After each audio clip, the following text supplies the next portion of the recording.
Throughout the spring and summer, we do a segment on the show called Bold Predictions. It's a very basic concept, but it's not my predictions. I take hundreds of your predictions about the season. And the only rule, we have to work on the honor system, is you have to legitimately believe what you're saying is going to come true.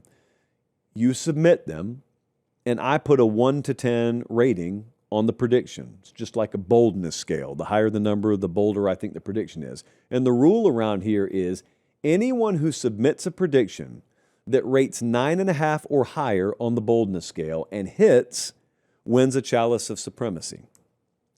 The fun part is in December, we get to just dump the garbage can out and look through this wasteland of bold predictions. And buddy, if y'all are going to make fun of me about rating DJ Lagway number 1 overall quarterback, if you're going to make fun of me for having my playoff predictions go off the rails, then you better believe I'm waving this in your face 10 times out of 10. First up, Mike thought Jackson Arnold would lead the SEC in touchdown passes. Half of you have deleted your accounts. That's how ashamed you are of these predictions. Well, I have some news to break to you, Michael. I'm going to call you Michael. Jackson Arnold did not lead the SEC in touchdown passes. Diego Pavia did. He had 27. Jackson Arnold had 4.5 times less than that. Jackson Arnold finished 16th in the SEC in touchdown passes behind the likes of Cutter Boley, Blake Shapen. Auburn, for the record, finished number 120 in overall passing touchdowns. That was the lowest in the SEC. That is a terrible, bold prediction. Next up, we go to Austin in Salt Lake City. Austin thought that Deion Sanders in Colorado would have another 9+ win season, establishing Deion's credibility as a college football head coach, and Caden Salter has a bounce-back season and is a Heisman finalist. I put a 9.75 on this one. If it had come true, a chalice of supremacy would be shipped out. Colorado finished 3-9.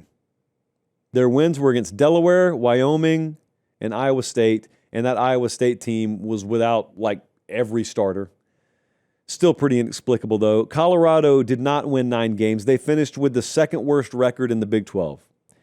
Caden Salter did not become a Heisman finalist. He instead rotated with 2 other guys. He did not finish top 100 in passing yards. He was 15 total touchdowns, 7 interceptions.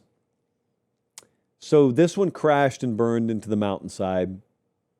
No chalice of supremacy. And lastly, hey guys, do me one favor. Check and see if you're subscribed to the channel. If you are, great. If you're not, it's that easy. It's free. It doesn't cost you anything. It doesn't sign you up for anything. It just helps us do the show this way forever. All right, back to the clip. Had a little concern about this one after week 1. R. Wilmer from Clifton Forge, Virginia. He said FSU goes 10-2. They make the ACC championship game, and they also make the Final Four of the college football playoff. And then what happened? Well, I put a 9.75 on this, so I'm on the hook for a chalice of supremacy. And then they open the season and they beat Alabama.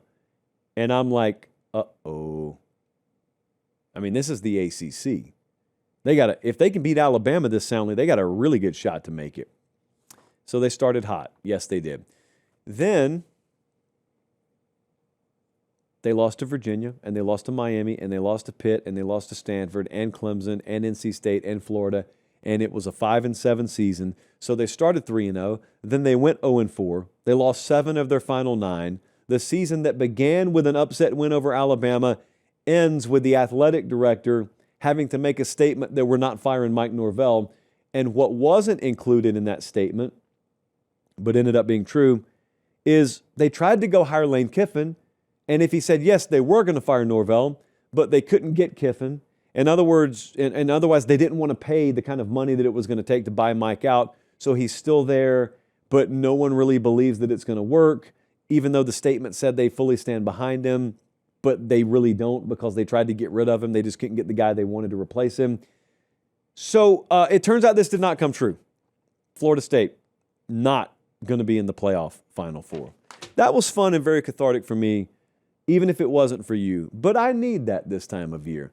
Because if I'm going down, the one thing you need to know is I'm not going down alone.